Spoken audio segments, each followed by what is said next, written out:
السلام علیکم ورحمۃ اللہ وبرکاتہ۔ سوال کیا گیا کہ آج کل کرونا وائرس کی وجہ سے لوگ ایک دوسرے سے ہاتھ ملانے سے پرہیز کر رہے ہیں، تو کیا یہ صحیح ہے؟ اور کیا کوئی بیماری کسی دوسرے شخص سے دوسرے شخص پر منتقل ہو جاتی ہے؟ کیا یہ بات صحیح ہے؟ دیکھیے، اس مسئلے کے اندر کچھ احادیث ملتی ہیں، جن احادیث کی بنا کے اوپر ائمہ نے اس مسئلے کو واضح کیا۔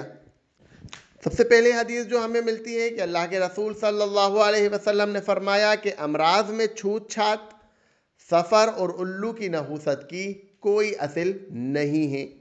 اس پر ایک اعرابی بولا کہ یا رسول اللہ صلی اللہ علیہ وسلم، میرے اونٹوں کو کیا ہو گیا؟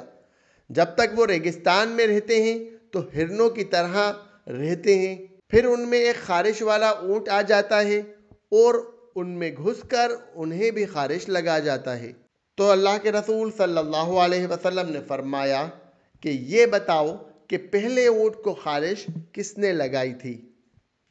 تو اب اس حدیث میں اللہ کے رسول صلی اللہ علیہ وسلم نے اس چیز کی نفی کری کہ کوئی مرض ایسا نہیں ہوتا جو کسی ایک شخص سے دوسرے شخص کی طرف منتقل ہو جائے۔ اللہ کے رسول صلی اللہ علیہ وسلم نے اللہ کی ذات کی طرف اشارہ کرا اور یہ بتایا کہ کرنے والی ذات اللہ کی ہے۔ سب سے پہلے اونٹ کو خارش کس نے لگائی تھی؟ اس حدیث کے اندر جو عربی الفاظ ہیں وہ ہیں لا عدویٰ، کہ کوئی بیماری کسی دوسرے شخص سے دوسرے شخص پر منتقل نہیں ہوتی۔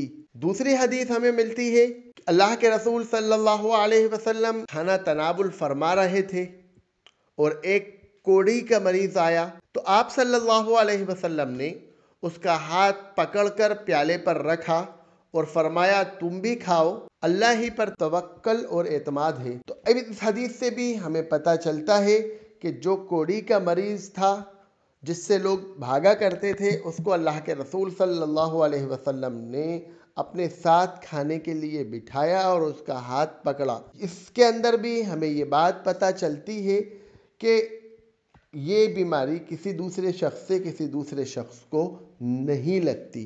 ایک اور حدیث ہمیں ملتی ہے جس میں اللہ کے رسول صلی اللہ علیہ وسلم نے فرمایا کہ چھوت کا لگنا، بدشگونی لینا، الو کا منحوس ہونا اور سفر کا منحوس ہونا، یہ سب لغو خیالات ہیں۔ البتہ جذامی شخص سے ایسے بھاگو جیسے شیر سے بھاگتے ہو۔ اب اس حدیث کے اندر پہلے اللہ کے رسول صلی اللہ علیہ وسلم نے اس چیز کی نفی کری کہ کوئی بیماری کسی دوسرے شخص سے کسی دوسرے شخص پر منتقل نہیں ہوتی، اور بدشگونی لینا، الو کا منحوس ہونا، سفر کا منحوس ہونا، یہ سب کے سب تینوں چاروں چیزیں یہ سب لغو خیالات ہیں، یہ ان کی کوئی حیثیت نہیں ہے۔ اتنی حدیث کے اندر اللہ کے رسول صلی اللہ علیہ وسلم نے اللہ کی ذات کی طرف اشارہ کرا کہ ان سب چیزوں کی کوئی حیثیت نہیں ہے، کرنے والی ذات اللہ کی ہے، اللہ ہی پر یقین رکھنا ہے ایمان والے کو۔ لیکن بعد میں اللہ کے رسول صلی اللہ علیہ وسلم نے کہا کہ جذامی شخص سے ایسے بھاگو جیسے شیر سے بھاگتے ہو۔ اب جذامی شخص سے بھاگنے کے متعلق اللہ کے رسول صلی اللہ علیہ وسلم نے کہا کہ ایسے بھاگو جیسے شیر سے بھاگتے ہو، یہ بھی ایک بیماری ہوتی ہے۔ جذام یہ ایک سے دوسرے پہ پھیلتی ہے، اس طرح کا عقیدہ ہے کہ ایک بیماری اگر ایک کو لگے گی تو دوسرے کو بھی منتقل ہو جائے گی۔ تو اللہ کے رسول صلی اللہ علیہ وسلم نے بتا دیا کہ اگر ایسے شخص کو دیکھو تو اس سے بھاگ جاؤ، یعنی یقین اللہ پہ کرنا ہے اور تدبیر اپنے حساب سے کرنا ہے، اپنی کوشش کرنا ہے، لیکن ہمارا یقین اللہ ہی پر رہنا چاہیے۔ اس کے بعد ایک اور حدیث ہمیں ملتی ہے جس میں اللہ کے رسول صلی اللہ علیہ وسلم نے طاعون کے متعلق فرمایا۔ اللہ کے رسول صلی اللہ علیہ وسلم کہتے ہیں کہ جب بھی کسی علاقے میں طاعون پھیلنے کی خبر سنو تو وہاں مت جاؤ، اور اگر جس علاقے میں تم موجود ہو وہاں پر طاعون پھٹ پڑے تو وہاں سے ڈر کر مت بھاگو۔ دوسری حدیث اسی مضمون کی ہمیں ملتی ہے. حضرت اسامہ بن زید رضی اللہ عنہ کہتے ہیں کہ رسول اللہ صلی اللہ علیہ وسلم نے فرمایا طاعون ایک عذاب ہے جو بنی اسرائیل یا تم سے پہلے کسی قوم پر نازل کیا گیا. چنانچہ جب بھی کسی علاقے میں طاعون پھیلنے کی خبر سنو تو وہاں مت جاؤ، اور اگر جس علاقے میں تم موجود ہو وہاں پر طاعون پھٹ پڑے تو وہاں سے ڈر کر مت بھاگو. طاعون ایک بیماری ہوتی ہے، وہ بھی ایک سے دوسرے پر منتقل ہوتی ہے، اسی طرح کے مرض ہے وہ بھی، اور اس میں جسم کے اندر پھوڑے اٹھ جاتے ہیں. اس کے متعلق اللہ کے رسول صلی اللہ علیہ وسلم نے ہمیں نصیحت فرمائی کہ اگر کسی علاقے میں طاعون پھیلنے کی خبر سنو تو وہاں مت جاؤ. یہاں پر اللہ کے رسول صلی اللہ علیہ وسلم نے اس حدیث کے اندر بھی ہمیں پہلے تدبیر بتا دی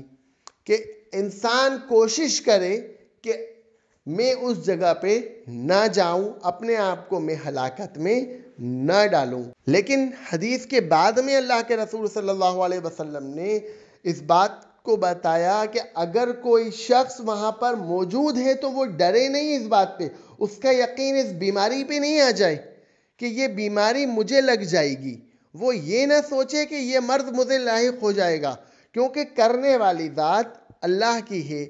اگر وہ کہیں موجود ہے وہاں پر یہ بیماری ہو گئی تو اس کا یقین اللہ پہ ہونا چاہیے، وہ اس بیماری سے ڈر کر نہ بھاگے، وہ اللہ پر توکل کرتا رہے اور اسی جگہ پہ ٹھہرا رہے. اس کے بعد ایک اور حدیث ہمیں ملتی ہے جس میں اللہ کے رسول صلی اللہ علیہ وسلم نے فرمایا کہ کوئی شخص اپنے بیمار اونٹوں کو کسی صحت مند اونٹوں میں لے کر نہ جائے.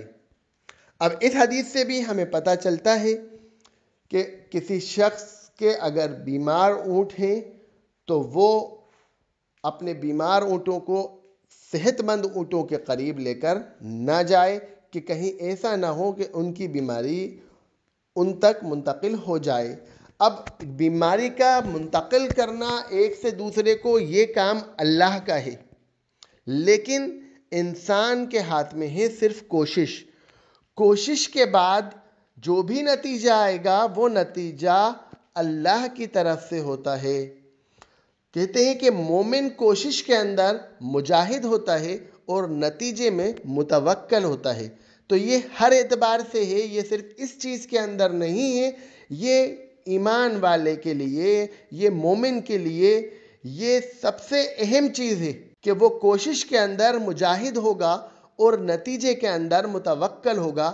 یعنی وہ اپنی کوشش کے اندر اپنی خود کی پوری صلاحیت لگا دے گا، لیکن اس کا نتیجہ جو بھی آنا ہے وہ اللہ کی طرف، اس کے اوپر یقین اللہ کی طرف ہی رکھنا ہے.